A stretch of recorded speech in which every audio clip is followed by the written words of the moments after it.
Good morning, Shiloh. Good morning, Dr. Sue. How are you doing? I'm well, thanks. How about you? I'm good as well. Thank you. So today, I guess we're going to talk about infant nutrition and feeding, right? Correct. A All hot right, topic awesome. for Let's sure. go ahead and get started. Okay. It is a hot topic. It really is, And it's a very important topic. A lot of people, think they know, but there's a lot of information out there, so it can be confusing to new parents, I think. So let's jump right in. So what are some of the most common questions you get from new parents about baby's nutrition and feeding? The very first thing that young parents come in when the baby's in the first week or two of life is they have questions about feeding their baby, adequate nutrition for their baby, which often leads into digestive questions about their baby, because we all think we're going to bring home that perfectly quiet baby who eats and sleeps, and that's really usually not the case for the first 6 to 8 weeks of life. Yeah, no. You don't want to burst that bubble too early, though, right? Yeah, let them dig this. That's right. But reality does set in pretty soon, I think. It does. But if you tell them that, before the baby, you've got to kind of hang in there till they start bringing those questions to you. Definitely. So we all know, breast is best. However, obviously, not everybody can breastfeed or chooses not to breastfeed, which is perfectly fine as well, which is great why we have, formulas out there to help supplement or replace when it's needed. What do you suggest? Like when they come to you, there's so many questions here. I don't even know where to start. People talk about schedules. However, you also hear you should feed baby on demand. And from my experience, I found that not so much a schedule, but a routine works well. I think that's a good way of what putting advice do you give to new moms? So when you first bring that baby home from the hospital and you talk about schedules, babies aren't ready to be scheduled yet. They're not robots. And they don't know days and nights, unfortunately, and they often want to sleep more during the day and be up at night, which is not how we want to operate. So you start awakening your baby to feed them every 2 to 3 hours. And that's whether you're breastfeeding or formula feeding your baby. You're trying to starting some routine to their day. And as they start to sleep more at night, letting them sleep at night. Once they're stretching out their nights, you don't need to wake them up. With time, you will see, as you alluded to, that your baby starts into some sort of a routine where you can tell someone this is what typically happens. And breastfed babies and formula-fed babies will sleep at different amounts of time. It's a myth to think that one sleeps better than another. That's not true. It's really more about your baby's temperament. Mm-hmm. So that makes sense. That makes sense for sure. And one reason I think that, I teamed up with Similac, because there's so much information out there and you're always searching for the right answer. And, there's not one way to do this. And so you alluded to the fact about breastfeeding or bottle feeding and maybe supplementing as well, which works for many moms. And if you're a working mom, you might find it necessary to supplement your baby a little bit with formula. And to do that, you want to do that before you plan on going back into the workplace. Or maybe you're going to go out to dinner with your husband and you'd like to have the baby get a bottle. Or sometimes it's just nice to have your husband feed the baby a bottle so you can take a shower by yourself, right? So we start What a thought. What a thought, a little downtown for mom. So we start that in the first month or so of trying to give the baby even express breast milk from a bottle to make sure that they'll take that bottle willingly. And then sometimes you can start mixing, which is just fine, breast milk and formula if you need to do that to help with supplementing as well. So moms shouldn't be afraid to mix. I think some moms are scared of that, It's like, oh, but it's different. It's different, but it actually mixes very well. It's providing the same benefit. Absolutely, for the same benefit. And in the beginning, it's often helpful to do it that way because it tastes a little differently. If you put your finger in breast milk and formula, they do taste differently. So by mixing them, sometimes your baby's more likely to take the bottle initially.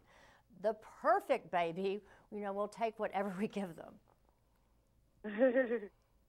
It doesn't always happen. It doesn't always happen. It doesn't always happen. And, there's tricks of the trade, like having, mom walk out of the room when you're trying to feed the baby a bottle, because sometimes, if the baby knows mom's right there, they're like, well, why would I want a bottle when I could have that?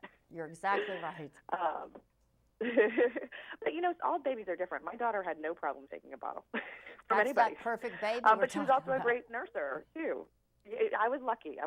Yes, you were. She was perfect in some ways. We all know that, right? With our own kids, there are certain things they do very well. Exactly. Now, let's go back and talk a little bit about digestive problems, because this seems to be, a big issue, colic, and I hear so many moms nowadays that are breastfeeding that are having to cut out, soy and dairy out of their diet. And there's, you know, and when we talk about formula, there's sensitive formula, and there's hypoallergenic, and there's so many different options out there. What are the first steps when you think your baby is having digestive problems? So you need to remember that all babies have some little digestive problems in the first 6 to 8 weeks of life because their GI tract is just as immature as the rest of them. So we hear that complaint about at 1 month, my baby's the gassiest baby in town. And that's very common.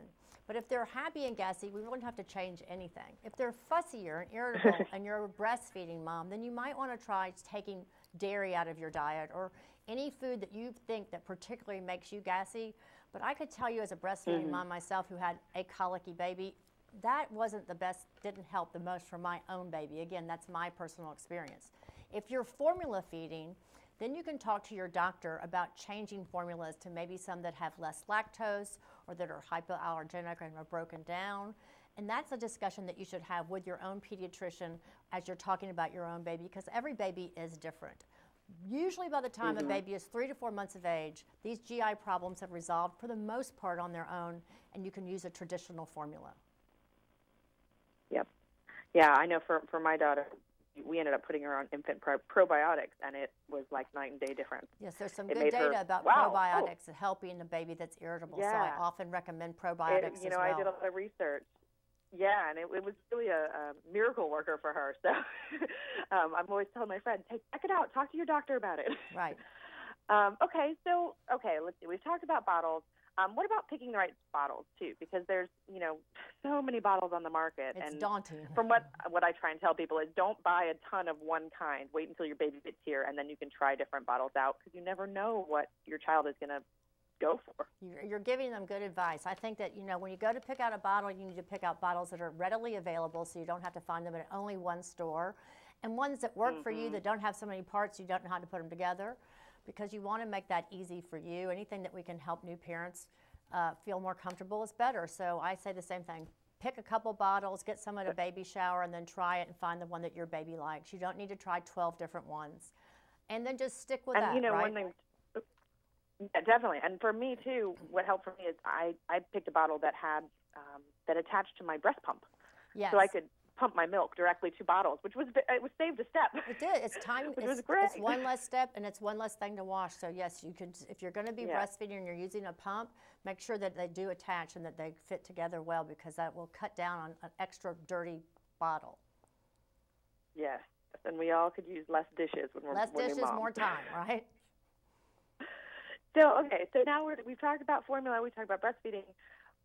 I guess the recommendation is exclusive breastfeeding or formula till 6 months, and then starting baby on food, solids. What's your recommendation on that? I've heard 4 to 6 months. Lately I've heard more 6 months. Rice cereal versus oatmeal versus vegetables. How do moms know where to start?